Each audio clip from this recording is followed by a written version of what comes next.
Hey, welcome to another episode of the Leaders of Leaders podcast. And on this episode, I get the incredible honor and pleasure to have Tyler Dickerhoof. And the coolest part is he's literally almost spitting distance or stone throwing Yeah. distance from where I'm at. I'm in North Idaho. He's just across that border in near Spokane, Washington. But he gets the incredible opportunity to speak to a bunch of people on the other coast. He's going to South Carolina. He's going to speak about impact driven leadership. And we'll get into that a lot more on this show. He's actually going to be doing an online presentation, a 2-day presentation on impact driven leadership. And that, my friends, is why we have Tyler on the show today. Thanks so much for hopping on. Dude, I'm excited to be back catching up with you. We've done this now a couple times. You were on my show, myself with you now. And dude, it's good to see you. I'm glad you're here in the Pacific Northwest. It's been a great fall. It's been a great time of year. And I'm just excited to chat with you and a little bit of catch up, but as well just dive into this world of leadership. Yeah, absolutely. Yeah, and we kind of went all over the place, if I recall, when I hopped on your podcast the last time we were talking, because I think just so much to talk about. Leadership can be this sort of like ambiguous, amorphous, like, wow, what is this thing that is leadership? And obviously, Leaders of Leaders is, okay, hey, it's about developing other leaders, but impact-driven leadership, very similar, right? It's like, hey, are you actually making an impact? And how is that happening? So first, what got you into this concept, this idea of being an impact-driven leader? Well, I mean, for me, it came out of how can I figure out how to serve people from the journey that I've gone through? And, one part of that is I was talking to a friend this morning and yourself being from, a military background, you see leadership develop because it's like, the day that you need to convey information to someone else, you are displaying leadership. Mm-hmm. And, that happens in some professions, not many though. Mm-hmm. It's this idea of what's leadership. And oftentimes the first form of leadership is leading yourself, which happens in all facets. But, for me, it was really saying, all right, what am I doing in my own world that's hindering my leadership and getting that better and recognizing the barriers that are showing up for me that are holding me back from being the leader that I want to be, that I want to make an impact in other people's lives. I am driven to make an impact. And a lot of times that comes from understanding, well, what's holding me back? What's keeping me from being able to do that? And that was kind of where I really went through. And once I figured that out, I was like, oh, this is what I can really do to serve and help others, is to help them, grow. And as I describe it, my purpose is to help other leaders get healthy too. I had to get healthy. I had to get healthy from a emotional, from a relational, there's a physical, there's a spiritual part about that as well. And I had those kind of down, but the emotional and the relational, man, I was lost. And that's where I really understood it's when you're focusing on all four of those that you're actually moving towards making an impact. And it's been a part of my life now for, I would say the last 8 to 10 years, a real that's what I'm doing. I'm stepping away from some of the other careers that were differently focused. Like, no, I am focused on helping people in that space, whether it's owning a gym like I used to as well. And it's, being in the health and wellness field, it's like, how am I helping people be healthy, knowing that that's going to help them be better leaders? Yeah.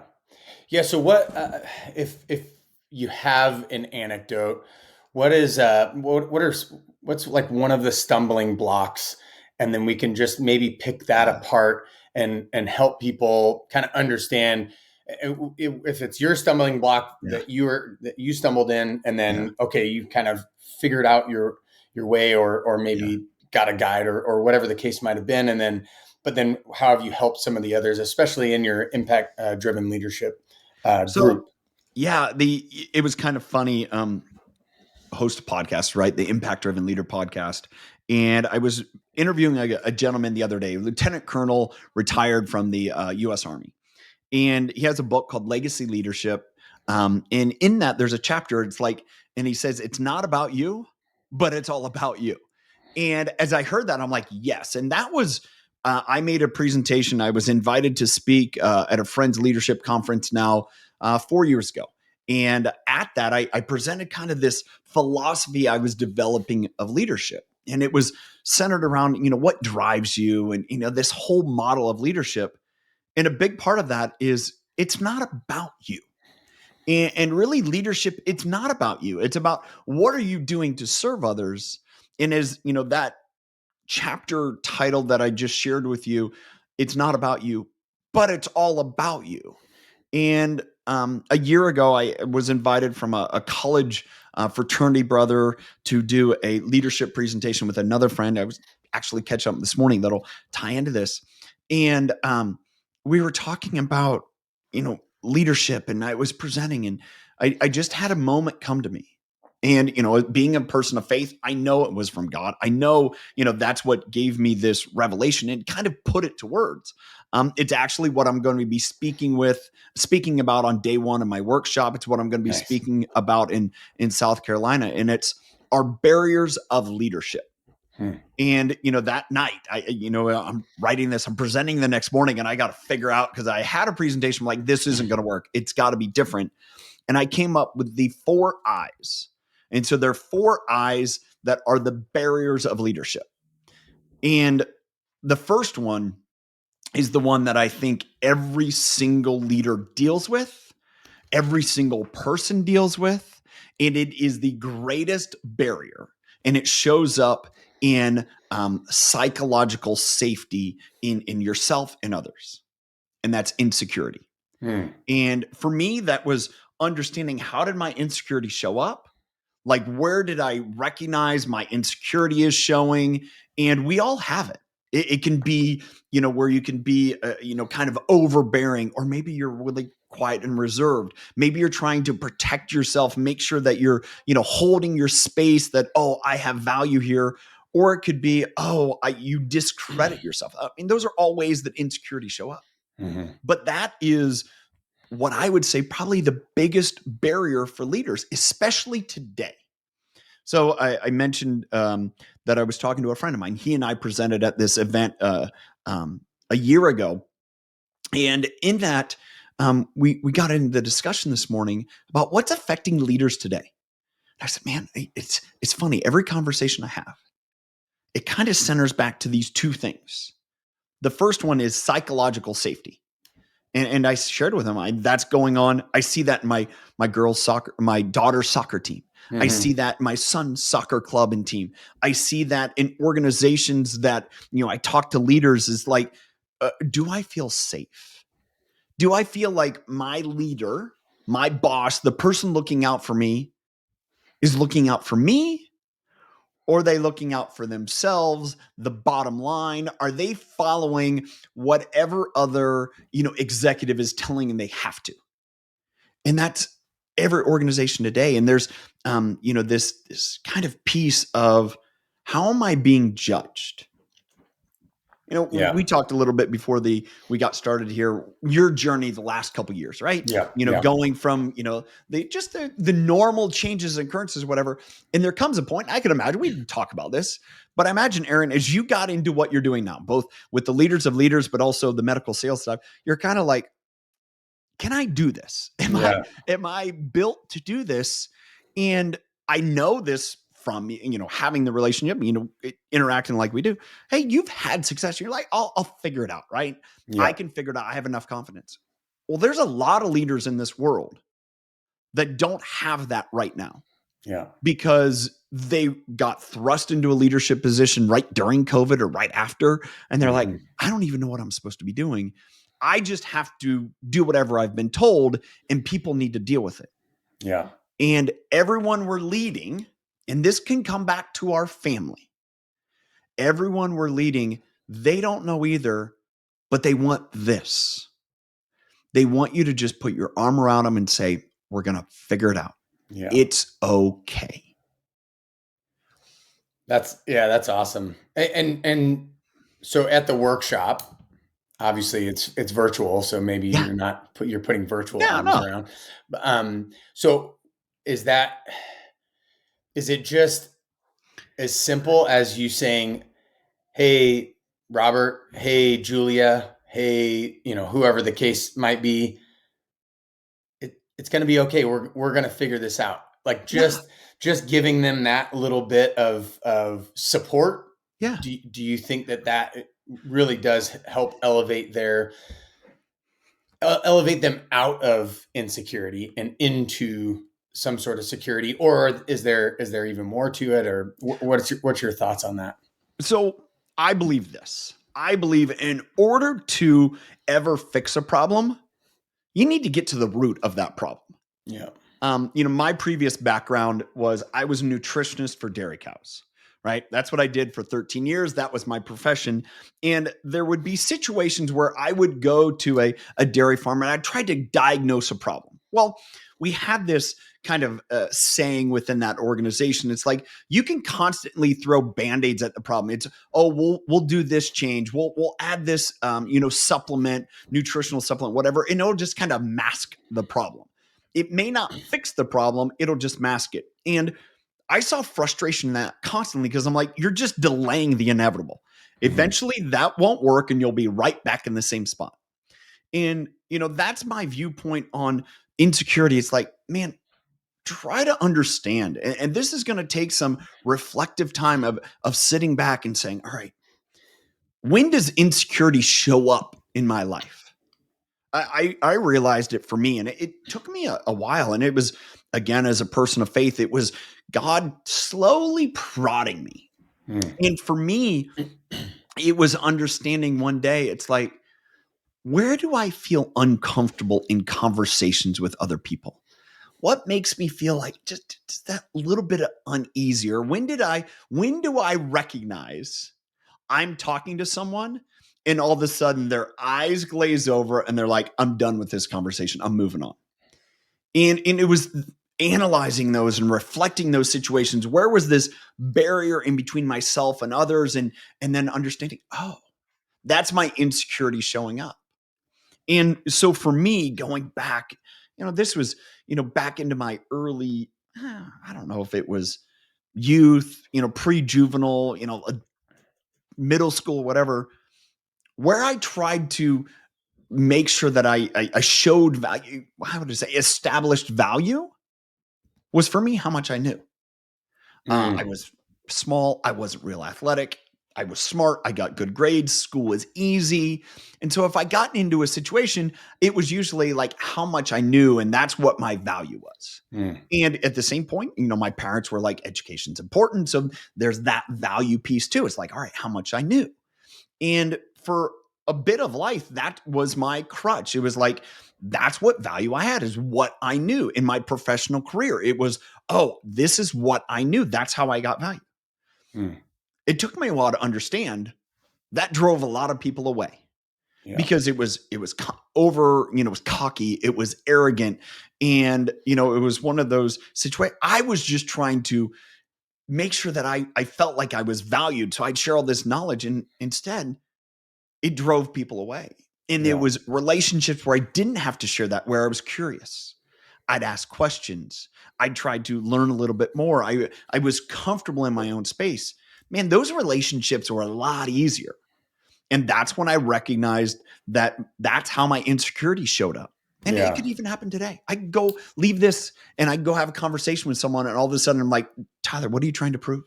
Just forget about it. Just relax. Don't let your insecurity show. We all have it. We all know it. Just put that, you're fine. So Yeah. Yeah, when you're playing that move because it's the only move that you have, yeah, so then you're overplaying the move. It's like, no, yeah, you're intelligent. So if you're confident and secure in your yeah, intelligence, you wouldn't have to throw it out absolutely. there all that. Yeah, that's super good. I can't help but think, you know, the beauty of this podcast, the Leaders of Leaders podcast, is a Christ-centered podcast. It's very much a podcast of faith. And I can't help but think that if we are secure in our imago Dei, right, the image of God, as image bearers of Yeah. God, then yeah, we don't have to overplay our intelligence, or we don't have to overplay our humor, or we don't have to, whatever the insecurity coping mechanisms, right, that we use to feel psychological safety. But man, that's a whole lot easier said than actually done, or actually Oh, walked out. And so, talk me through then, if somebody's coming to the workshop, yeah. right? When is that? November 14th and 15th. 14th and 15th. So everybody should be able to hear that and write it down. Impact Driven Leaders workshop with Tyler Dickerhoof. Check it out. But if somebody's coming to that, so how are you helping go? Okay, this is maybe your play. So Yeah. mine was intelligence. Here, that anecdote might help, jog maybe Yeah. some of your own stuff. So obviously you have the four eyes. You talked the first one being insecurity, and I think that that's huge. I think that without obviously letting the cat out of the bag or doing the full workshop Yeah. here in this 1 hour, not that it could be done in 1 hour. Anyways, it's a 2-day workshop, but just camping out on insecurity. Are people doing like big fives? Are they doing psychological traits, or Mhm. what are kind of some of the things that you're having people do to help them figure out? Okay, well, this is my insecurity. I didn't realize this was my insecurity, Yeah. but now I do. Okay, I've got a Sherpa or a guide or Yeah. a mentor in Tyler here helping me walk through it. I feel a little bit more comfortable. Yeah, what are some of the ways in which you're Yeah. helping people kind of discover themselves so that they can actually truly step into the leadership roles? And yeah, it's funny you said, oh, you've done it before, so you're like, hey, I'm going to figure it out. But it's still human nature. I still question myself. I've done this 100 times before, 1,000 times before, or whatever, feel confident, but then some days, some moments, I'm like, I don't know, do I actually have it figured out? Yeah. Am I actually in the right Yeah. role? Am I doing the right thing? And is this what God has called me to do? So yeah, just curious. You know, I would love to say, oh, Aaron, here are the 4 steps to Yeah, yeah, reify. yeah. After you get through those, you're insecure. No, dude. I mean, as you just said, we're all victim of it. We're all victim of it because that's life. That's who we are in the human condition, right? Yeah. And part of our great barrier in our relationship with Jesus and that understanding and that is we have to get past our brokenness. Mm. And it's fun. Again, I had this conversation. I didn't realize it was going to prep me for it, but again, just catching up with a friend. And my friend Thomas this morning, he was telling me he has a daughter who's 2.5 and a daughter who's 7 weeks. And he's a little bit older. He's I think in his mid 30s now. And as we talked about that, the maturity to say, hey, it's okay for them to figure out who they are and me not have to direct them because me directing them may actually squash who they are. And I reflect back to another friend of mine, Colin Henderson, who shared this with me, and we discovered this kind of this whole idea of mindset. The only, this is like a golf example, right? And if you think about a golfer who has the yips, right? They go hit the ball and the ball goes, where everywhere but where it's supposed to go. The only reason that they psychologically have those moments or moments is because someone else put that in their head. Mm-hmm. So when we talk about insecurities, our insecurities are natural because we are human. Mm.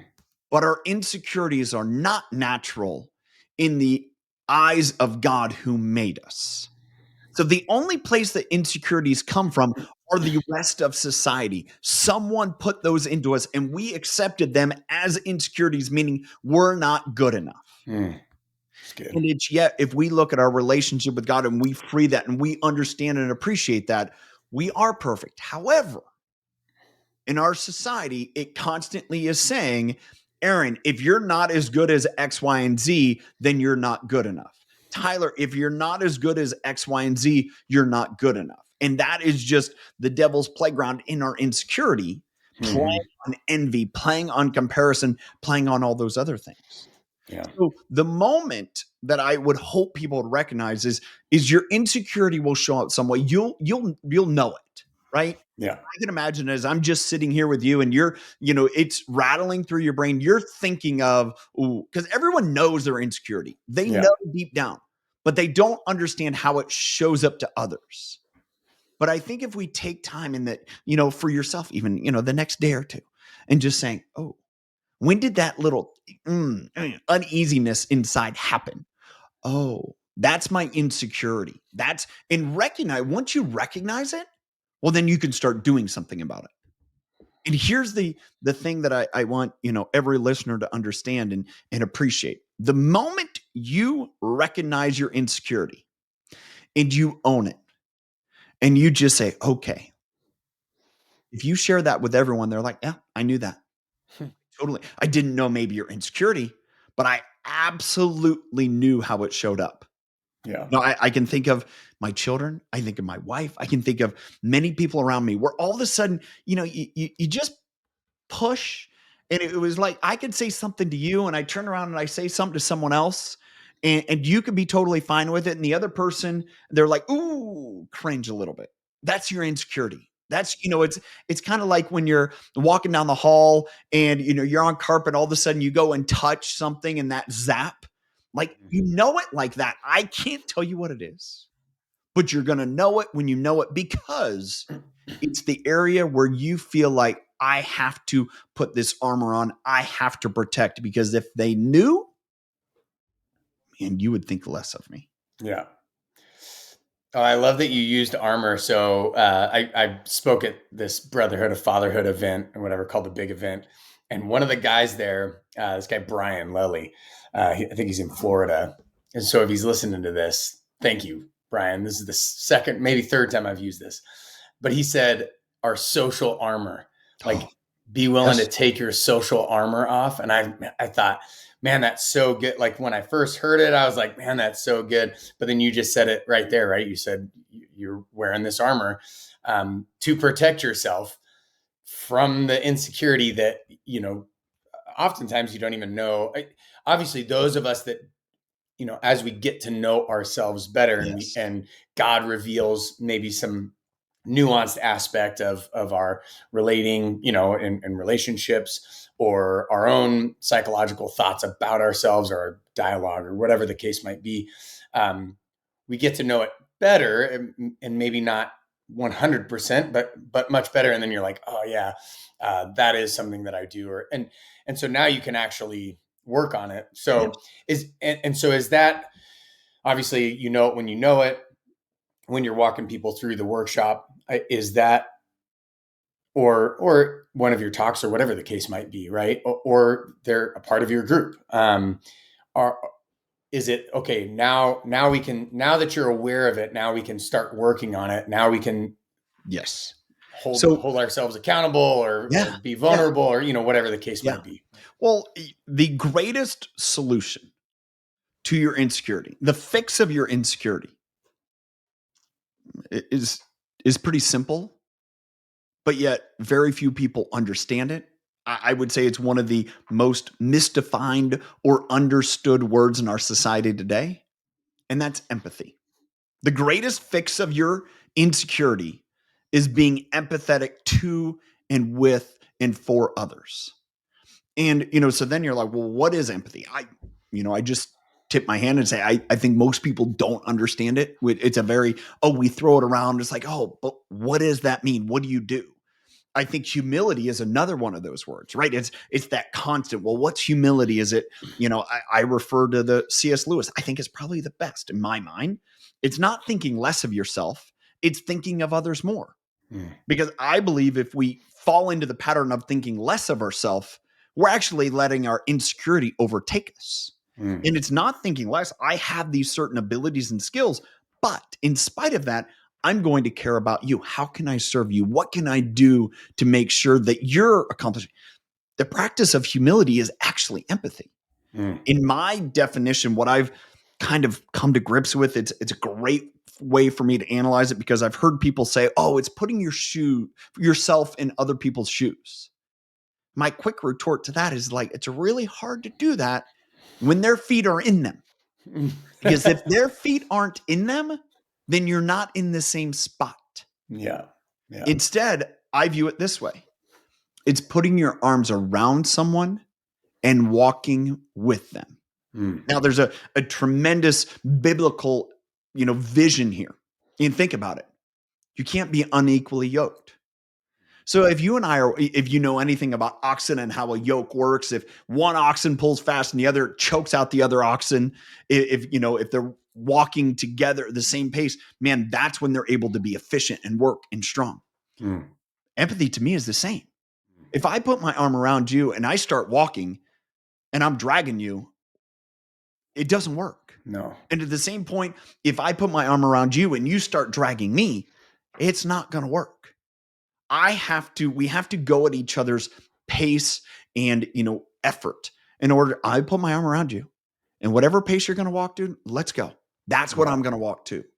Yeah. Is another story that I think there's probably, as you're listening to this, there's going to be something from the Marine Corps that elicits this same idea and thought. And this was shared from a friend of mine who is a Navy SEAL. And he said, we were talking one day and he goes, Tyler, the only people who did not survive BUDS, the only people that could not survive dealing with the surf were the people that thought they could do it on their own. The people that laid there holding the log, they're arm in arm, they're floating with the surf, they're going back and forth. As long as they were arm in arm with others and they committed, I am going to stand through this in order to support the person beside me. He said they survived every time. They were the ones that went on, that made it through. And as he shared that with me, I was like, that's how life is. That's empathy at play. Yeah. Now, here's the amazing thing as he shared with me that day. If you're trying to fight it yourself, your arms are in tight, and you're like, let's go. To survive, you have to open your arms up in order to put it around other people. And that exposes you, right? If we're, in infantrymen, right? And if you're in a theater and someone walks up with their arms like this, you're like, well, they're surrendering or they're vulnerable. They're done. Unless they're wearing a vest. And, that's a whole different story, right? We won't go there. But, that's the sign of it. But in our world today as leaders, the more we put our arms up and just say, hey, I'm not here to overtake you. I'm not here to take advantage of you. My arms are up in the air. I'm going to link arms with you. I'm going to be appropriately vulnerable and say, hey, I want to walk with you. That's acknowledging my insecurities, being empathetic. And what does that do? That builds psychological trust, psychological safety, right? You're safe. You're not afraid of how someone's going to, come at you or overtake you. Yeah. That you doing that, obviously there's a huge biblical allusion to that with Christ. Absolutely. Like being same massively vulnerable, opening up the insides, that, yeah. I mean, pretty incredible, really, that act, right, can forgive our smaller insecure acts, and even just pondering that, there's a massive amount of power in that, and pondering it from a BUD standpoint or an infantry standpoint or just a corporate standpoint. I think leaders today, they forget that trust and vulnerability and accountability and empathy and things like that, they see those things as weak. It seems to me, right? It seems from my observation standpoint that leaders see that's weak. I've got to be strong. I've got to never admit fault. But man, I've worked for some of those toxic people, and it is toxic and it is dangerous. And there is a whole lot more going on there than leadership. It is corrupting. It's, power hungry. It's, all of the not things that, that is in it being an impact driven leader or being a leader that's trying to lead other leaders. So how do you switch gears here a little bit? How do you envision impact driven leadership, the the movement, the Yeah. group? How do you see that? I mean, is it men? Is it women? Is it both? What are some of the articulated um, visions that you have about what it is that this company is doing, this organization is doing for people? Because obviously, it's about helping Yeah. people, but maybe a little bit more articulation behind that. How do you see that getting walked out? Is it um, in the four areas, and then if it is in the four areas, how does that get walked out? How does that work? Yeah, I'd Yeah. just Yeah. Well, I love mean, to that's know perfect. some So vision. yeah, my belief, and this is where I've grown the most, is in like a small group. And that's how I have it set up. The impact driven leader, we have a book club, go through, read books. I think that's a great, I believe books, no different than books of the Bible, are a great way to start to expose you to think differently. Hmm. And from those thoughts come great questions. And what I've learned in that experience, especially, if you and I were talking about, say we were going to talk about Proverbs, we're going to talk about, Psalms, we're going to talk about, James, we're going to talk about Hebrew. It doesn't matter. Any book, we can go into leadership book. There's interpretations you have that are different based upon your experiences than mine. And Hmm. if you share that and I share that, I'm like, huh, I never thought about it that way, Aaron. Yeah. Then Yeah. all of a sudden I learned, you learned, and it's this process that my mentor, John Maxwell, told me. It's called layered learning.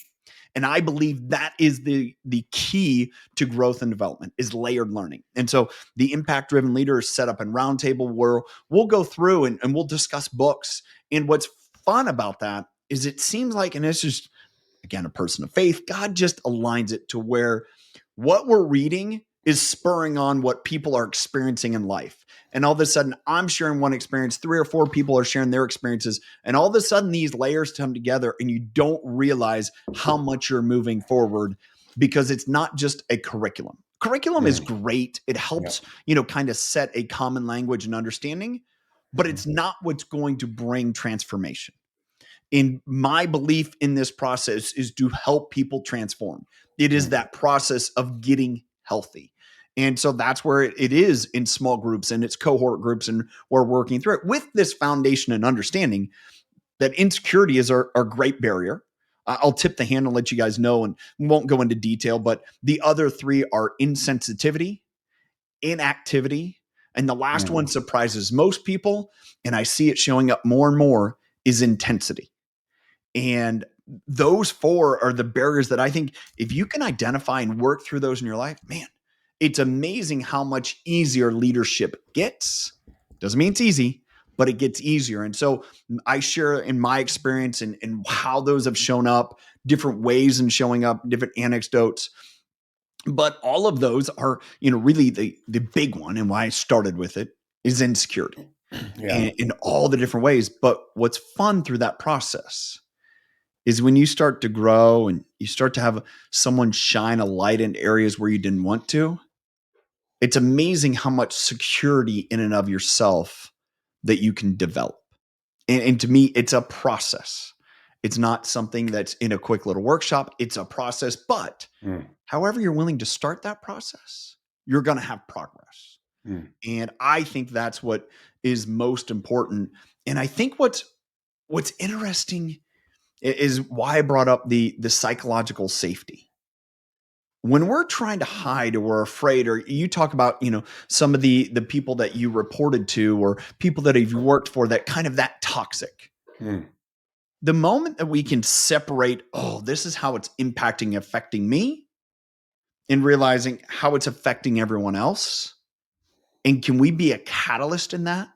Knowing that most of those times, not always, I don't believe there are evil people, but I think they're very, very few and far between. I think Yeah. most people are just wildly insecure and they Yeah. just don't know that they're hurting people. Or Yeah. it's as people say, hurt people hurt people. Yeah.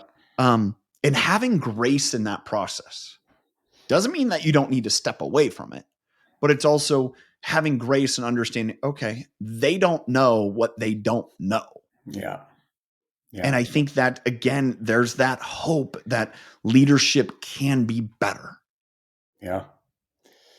Yeah. I mean, and that's, I can hear that echo in marriages and Yeah. parenting and Yeah. corporations and churches and, yeah, the list is long for sure. And yeah, I mean, we've been forgiven much. So how much more should we be at least apt, at least open to forgive? Yeah. And again, it's not about, like you said, it's not you, if it's a toxic situation that's hurting you, like literally, Yeah. and physically, mentally, sexually, whatever, if it's hurting you, obviously get out of that. Yeah. But most of the time, it hurts emotionally a little bit or socially, and a lot of that, yeah, he or she doesn't know what they don't know, and they're super insecure. You wish that your parents raised you perfectly, but they didn't. But I guarantee they raised you the best they could with what they had, with Yeah. what they knew. And so, yeah, some mornings they didn't get up and go, "Oh, how can I ruin this kid's life?" Yeah. They got up Yeah. and they're like, "I'm going to give my very best." And sometimes the very best wasn't the best, Yeah. but that Well, they're doing what they could with what they had, right? I think, and again, whether it's a parenting, whether it's a spousal relationship, whether it's a work relationship, how people act is usually a model of something they've either seen or chosen. Mm. And it's this idea that there's different kind of I don't want to say sectors of society, that there's that believe and have a positive mindset. I can act and make choices to my benefit. There's a subset, it's like, it is what it is. And then there is another subset that believes that everyone is out to get me. Hmm. Now, as I've seen, your success, we'll call it financial standing or social standing, are not indicative of where you're going to be there. There are some of the most successful people that, believe everything's for them. There's some that believe, oh, it just is what it is. I don't have a choice. It's just the way it's going to be. Or there's people that have had financial or societal success that believe everyone's out to get them. Now, Hmm. what's interesting is how they get there. And how they get there can determine how long they'll stay there, and or how the people around them will succeed. And I believe this is, no matter where you stand, if you believe you have the choice to grow, to do better, to impact others, you eventually and those around you will see more and more blessings, whatever the Hmm. way that is. Hmm. And if you believe that everyone is out to get you, eventually those and those around you will continue to have, just turmoil. We all go through challenges. Those challenges and adversity make us who we are. But it again comes back to this: people are because they choose to model what they've seen or what they aspire from a society point of view to be like. I believe the opportunity there is to say, hey, I have providence over that. I have choice over that. And I'd much rather choose to make a positive impact, to be impact driven, Yeah. rather than just saying, well, it is what it is, or I'm at the mercy of whoever's around me, or there's nothing I can do about it. This is just the way it's going to be. Yeah. I don't believe that. I feel like through, some tough instances in my life, learning lessons I've had to learn, that I've been able to dig out of that. Mm. And that's why I'm excited to share it and kind of walk through this with people, and very vulnerable. Hey, this is, how I've gotten here. These are the models that I've been around and seen. And yet these are the models I chose to follow. Yeah. And, really kind of say in that, man, there's a better way. Yeah. Yeah. I know I tell my kids all the time, choices have consequences. Good Yeah. choices, good consequences, bad choices, bad consequences. And there are exceptions to the rule, Yeah. but it's still a rule for a reason, right? It's a Yeah. rule because generally speaking, good means good and Yeah. I bad mean, means bad, right? you can get away with things for a little while, Yeah. and it'll come back to you. And, Yeah. it's, I think as leaders, I think as a society, one of the biggest difficulties we've had, and I think we have as parents, Mm. you talk about, as parents, we want the best for our kids. We don't want our kids to have to maybe go through some tough moments and pain and displeasure.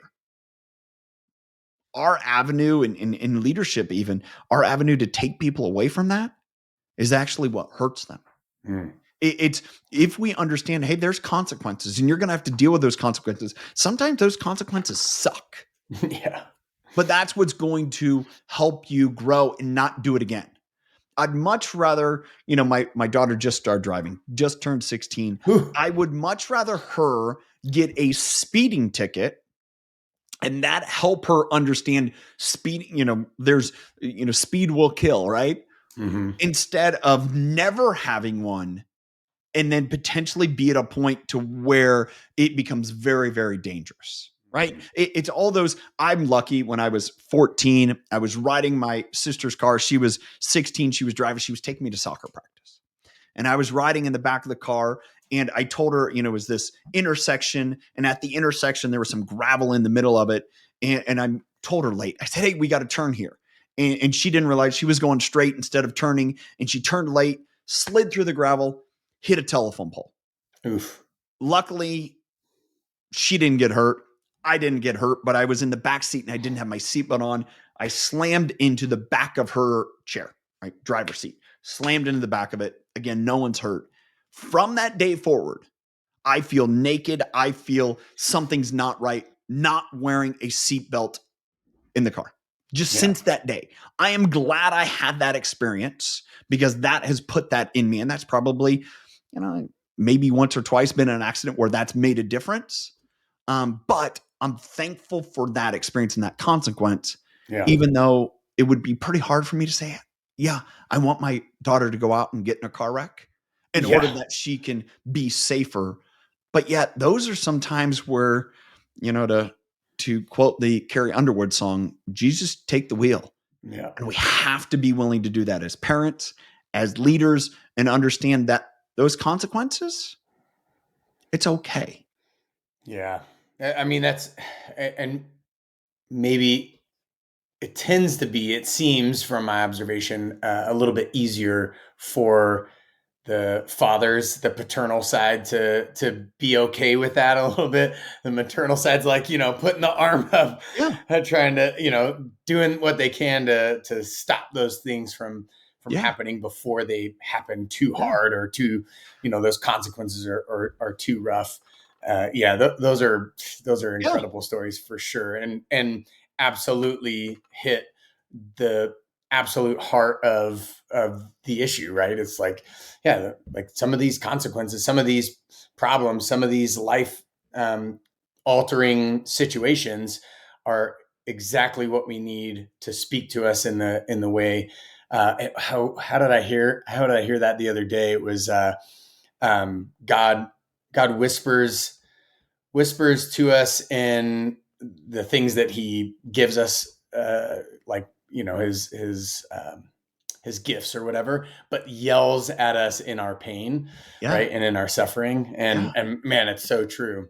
Yeah. So real quick, I want to get back into impact driven leadership and the site. So there's I've heard a couple of different ways. So obviously they can hop on. Is it tylerdickerhoof.com? Yep. Go there. Yeah. There's a podcast tab.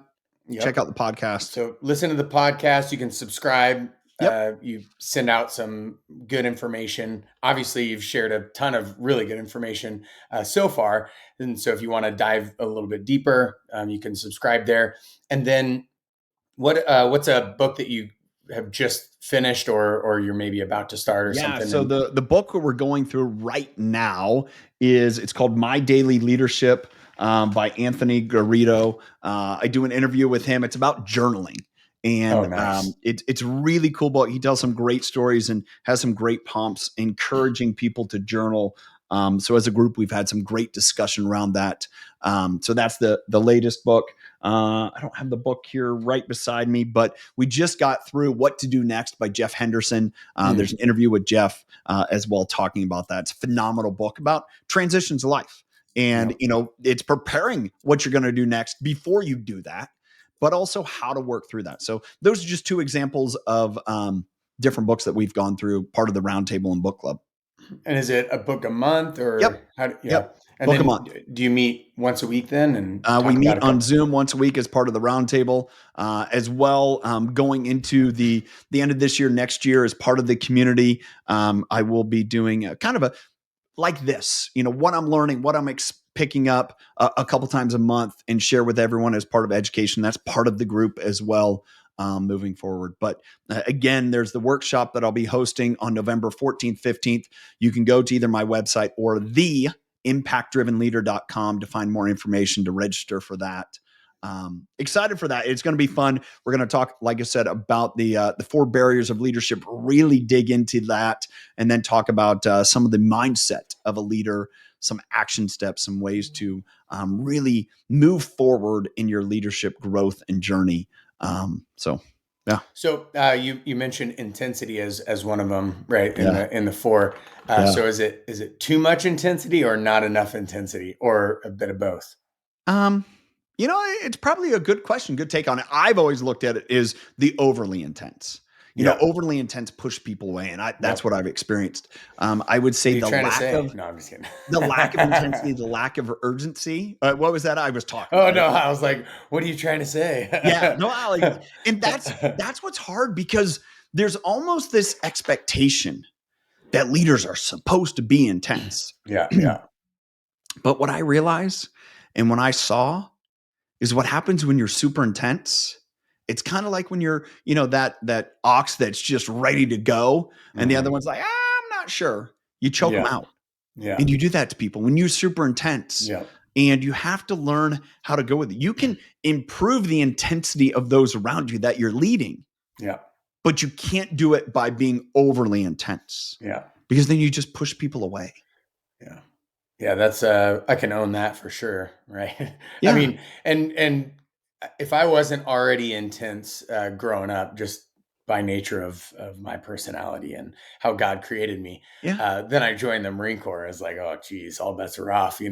Definitely getting a 10th degree black belt in intensity. Yeah. But I have noticed 100%. I have noticed that, man, pump the brakes a little bit. You don't have to be super intense, and maybe, like you said, be more willing to figure out what you can do for other people instead of showing them how much you can do, and all this stuff. It's like, and figure out where they're coming from. I mean, it's a very, very normal sales thing too. It's like, ask more questions, so then you can figure out maybe what's going on with the client or the customer, or whatever the case might be, and boom, now you can actually serve them. Whereas before, if you're just shoving your elevator pitch down their throat every 2 seconds, like, well, you don't. Is that helping them? I don't know. I mean, and I think, again, these are, the 4 bears, they're not revolutionary, but yet oftentimes people don't stop and think, oh, yeah, that's the struggle in my ability to lead others. That's my struggle in the ability to connect with others. That's my struggle in the ability to influence others. And again, your insecurity, you can mask it for a little while. Yeah. Your intensity, hey, it may actually improve for a little bit, choosing not to be sensitive or not to do things. You can get away with it for a little bit. Like we talked about those things, but eventually there are consequences, and sometimes they can be pretty dire. And I think that's where we see that around our society more now than ever, because everyone went through a similar experience for 2 years. We've never had that where everyone was in the same boat globally. And all of a sudden we've gone through that. And so many people are like, oh, I just want to get back to normal. Yeah. It's like, there is no normal. Yeah. This is the way it's going to be. I mentioned this a couple times. I talked to my friend Thomas this morning, his 2 little girls. And we were talking about this, people wanting to get back to normal. And he's a speaker, does a phenomenal job. His name's Thomas Williams. And I said, Thomas, you're in a unique position to be able to share with people when they're, you're talking to executives or whatever else. And it's like, I want to get back to normal. It's like, Okay. Well, let me explain you that in a different way. I'm sitting here, getting back to normal, meaning getting back to pre-COVID. Yeah. Yeah. His daughter's 2.5. So she was born right at the beginning of COVID. He's got a daughter that's 7 weeks old. It's like, Thomas, are you ever going to get back to normal?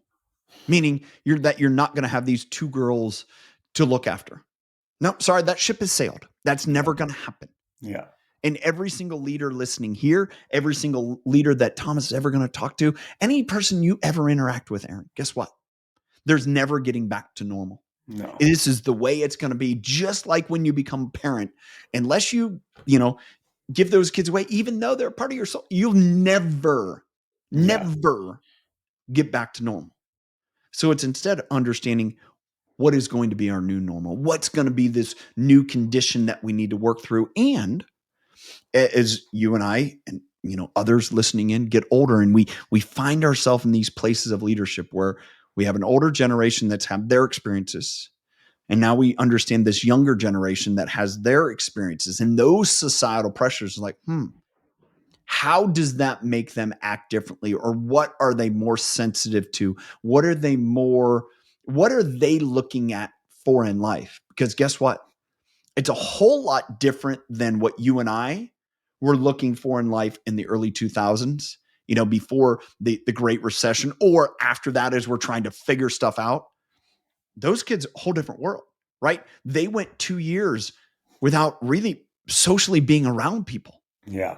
And now they're having to figure that out. What's it like to just interact with people socially? It's pretty dynamic. And to me, those are fun and exciting because you get to create a new normal. You get to create, what does it look like to lead and inspire and motivate people to accomplish something? Because it's not the same as what it was in 2018. Yeah. It's not. Yeah. Yeah. It's so interesting. So much of that is, it just seems like it's perspective.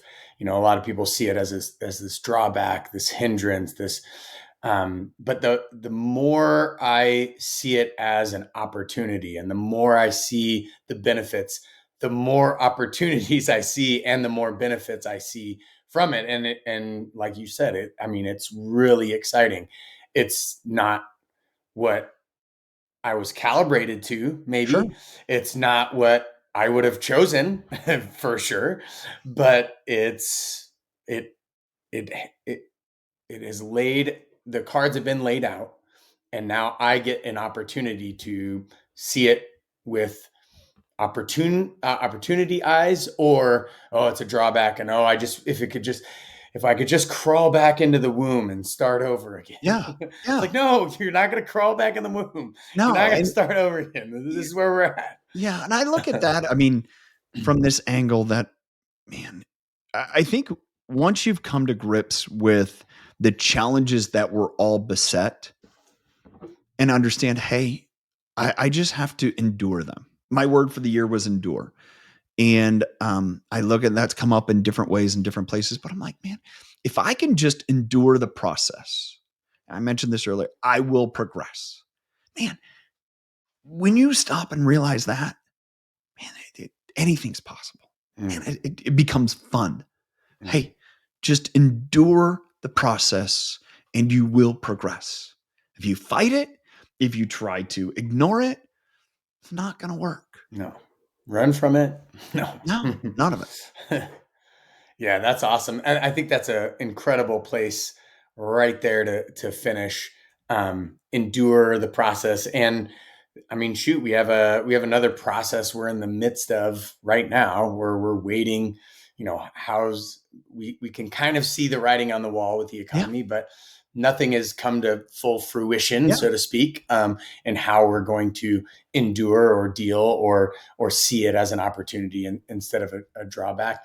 And so all the more reason to hop on to tylerdickerhoof.com, or you said the impact driven leader. Yep. Yeah.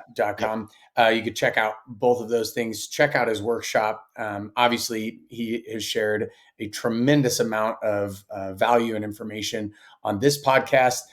So I cannot even imagine what the 2 days are going to be providing. So thank you so much again, Tyler, for hopping on. It was truly an honor to have you on the show.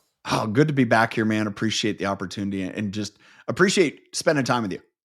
Absolutely. Thanks, man.